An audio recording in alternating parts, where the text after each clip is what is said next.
Hello dear students and my dear friends. आज मैं आपको नया टॉपिक पढ़ाने वाला हूं।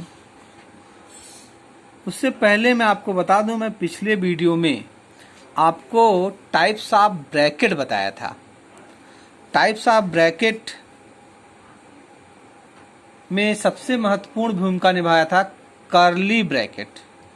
जैसे कि आप जानते हैं, कर्ली ब्रैकेट को हम लोग मिडिल ब्रैकेट, मझला ब्रैकेट और ब्रेसेस भी कहते हैं। इस ब्रैकेट की मीनिंग में आपको समझाया था कि इस ब्रैकेट के अंदर जो भी एलिमेंट लिखा जाएगा सिर्फ और सिर्फ वही होगा, उसके अलावा कोई और एलिमेंट नहीं हो सकता है। जैसे अभी मैं कर्ली ब्रैकेट में लिखा हूं 3, 5, 6। यह एक सेट है, इस सेट को ए कह दें।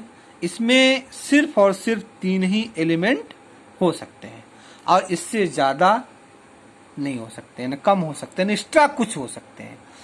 लेकिन अगर यही हम इसको इस तरह लिख दें 3, 5 या 3, 6 या समथिंग, इस ब्रैकेट की मीनिंग आपको मैं प्रीवियस वीडियो में बता चुका हूं कि इसमें 3 और 5 नहीं लिया जाएगा। अर्थात जो दिखता है वो होता नहीं और जो होता है वह दिखता नहीं, अर्थात सिर्फ और सिर्फ केवल 4 लिया जाएगा। जबकि कर्ली ब्रैकेट में सिर्फ और सिर्फ वही लिया जाएगा जो दिखता है। हर एलिमेंट को कामा द्वारा अलग करके लिख दिया जाता है, अर्थात यह अंदर से बाहर से एकदम पारदर्शिता है।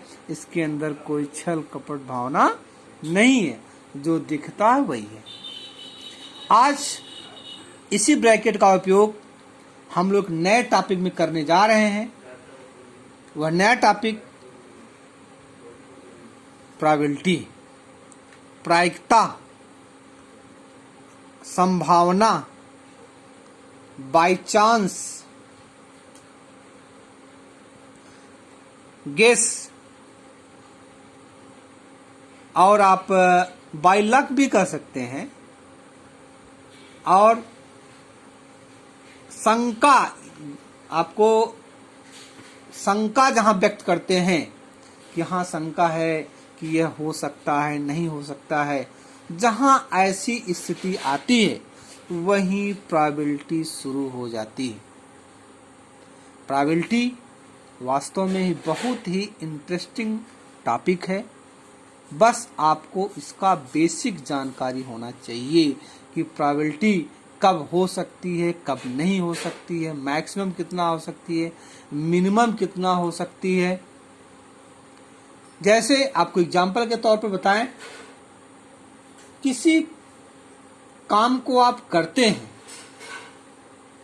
उसमें क्या क्या संभावना उत्पन्न हो सकती है, उस बारे में जो हम लोग अध्ययन करते हैं वही हमारी प्रोबेबिलिटी है।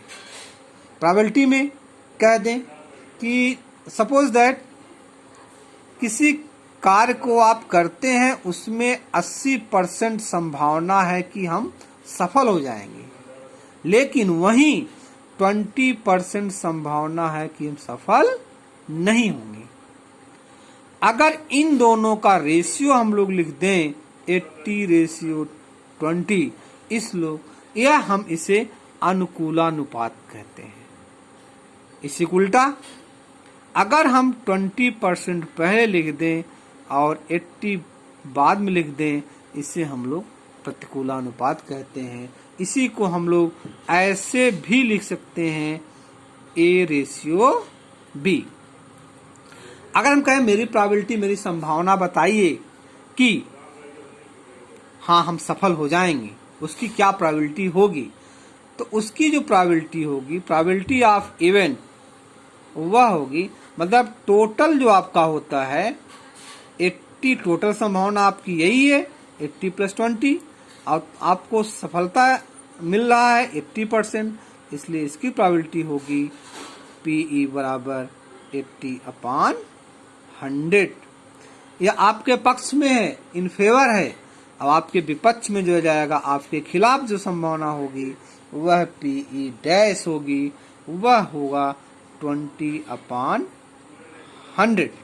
यूं कह लें कि अगर दोनों को हम ऐड करें, PE plus PE dash equal to 80/100 plus 20/100 equal to 1। इसको जनरल तौर पे हम लोग स्मॉल p, इसको हम लोग स्मॉल q भी कहते हैं। P plus Q equal to 1।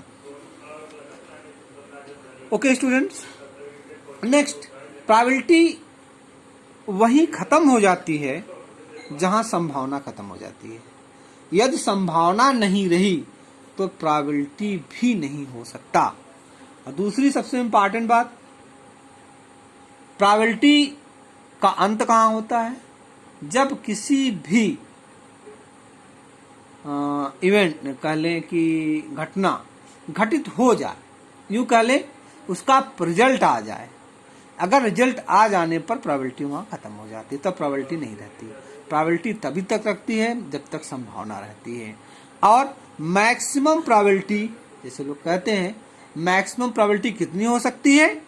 सब जानते हैं, कोई भी मैक्सिमम होता है 100%। 100% अर्थात परसेंट की मीनिंग होती है 1/100। परसेंट की मीनिंग होती है 1/100, अर्थात 100 इंटू 1/100, 100 से 100 कट गया 1। यही हो गया हमारा मैक्सिमम प्रोबेबिलिटी 1 इन 100% यानी 1। और मिनिमम जो प्रोबेबिलिटी होती है वह 0% होती है, अर्थात 0%। 0। अब प्रोबेबिलिटी जो होती है वह 0 और 1 के बीच ही रहती है। 0 और 1 के बीच रहती है। अब एग्जाम्पल के तौर पर मैं आपको बता दूं, 0 कब होती है, 1 कब होती है। जो असंभव हो, जैसे सूर्य का पश्चिम में उगना, यह कोई संभव हो ही नहीं सकता, इसकी प्रोबेबिलिटी 0 होगी। और अल्फाबेट में अल्फाबेट का 27वां अक्षर होना, उसकी प्रोबेबिलिटी भी 0 होगी। यूं कह लें, जो कभी संभव ही न हो, जिसकी सिर्फ हम लोग कल्पना कर सकें, ऐसे संभावनाओं को हम उसकी प्रोबेबिलिटी को 0 कहते हैं। और किसकी प्रोबेबिलिटी 1 होती है? जो 100% सत्य हो, अर्थात यूनिवर्सल ट्रुथ हो। जैसे सूर्य का पूरब में उगना, इसकी प्रोबेबिलिटी 1 है। अपने आप में जो सर्टेन होते हैं, श्योर होते हैं, उस सब की प्रोबेबिलिटी 1 होती है। और इसीलिए हम लोग कहते हैं प्रोबेबिलिटी सदैव 0 और 1 के बीच ही लाई करती है। अब आपको बताना है कि आगे चल के इंटर में जो पढ़ते हैं हम लोग, सबसे इम्पॉर्टेंट होता है कंडीशनल और बेस थ्योरम, बर्नौलीज थ्योरम। इस सब हमको अगले लेक्चर में आपको बताऊंगा। आज बस बेसिक चीज बताया ताकि आप लोग प्रोबेबिलिटी का कॉन्सेप्ट समझ सकें, प्रोबेबिलिटी होती क्या है, प्रोबेबिलिटी कब हम लोग यूज करते हैं, प्रोबेबिलिटी कितनी हो सकती है मैक्सिमम, कितनी मिनिमम हो सकती है।